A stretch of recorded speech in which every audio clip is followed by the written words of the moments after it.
All right, prepping to turn the machine on, it's fairly simple. You're gonna take your main power plug. You're gonna go ahead and plug this in by aligning the two different holes, and then you're gonna twist clockwise.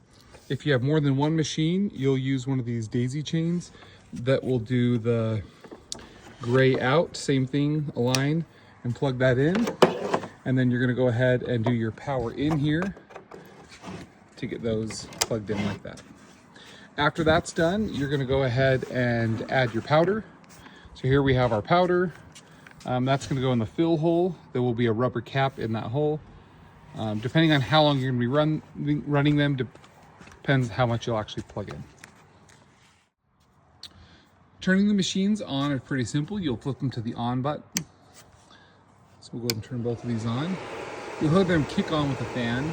Now this is a little hard to show in a video because of lighting, but here we have a display here that you'll go ahead and be able to press this menu button.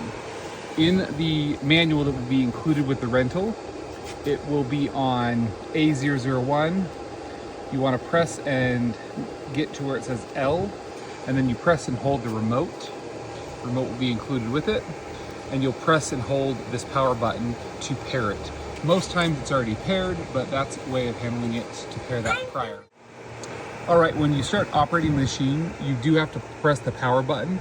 Once the power button is pressed and it's connected, this light will light up blue, and then the ready light will start blinking.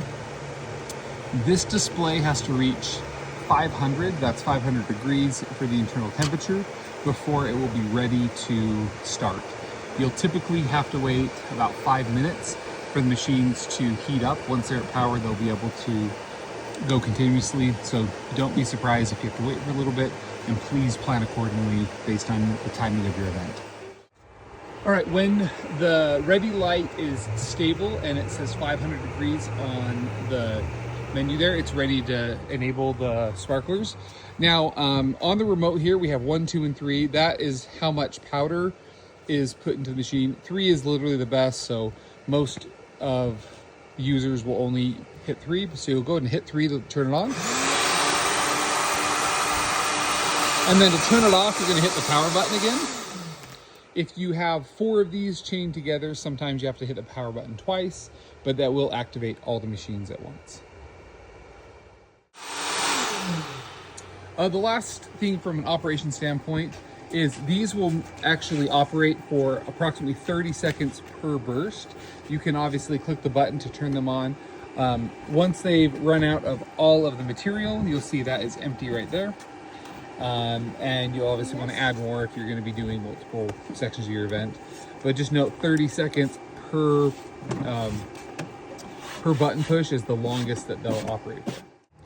All right, for troubleshooting, the 2 common issues that will happen is, number 1, you will not have enough powder. So obviously check your powder if there's no sparks coming out.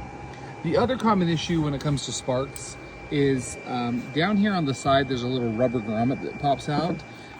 If there's a clump of powder in there, what's gonna happen is it's actually gonna clog the gears. So to remedy that, we have a couple of tools here that we've included in your rental. And what you'll do is you actually just slide those in, and you'll turn that counterclockwise, so to the left, and that will break it free. And you'll only want to do this when the machine is not trying to run, and then you'll attempt to run it following that. All right, last troubleshooting is only for people that are using this with 4 or more machines. Each of these is a 110 volt and a 6 amp machine. If there are 4 machines running at once, they will trip the breaker of a standard 20 amp plug or circuit. So just be aware of that. Sometimes if you have 4 machines running, you will need to operate them on 2 different switches or circuits to make sure that you're not going to have issues with tripping the breaker.